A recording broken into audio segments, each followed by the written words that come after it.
Ito po mga kaibigan, magandang araw ulit.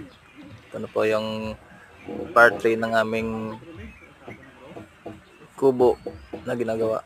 Ito yung kinakabit na namin yung line para hindi siya dito magilid yung haligi ng kubo.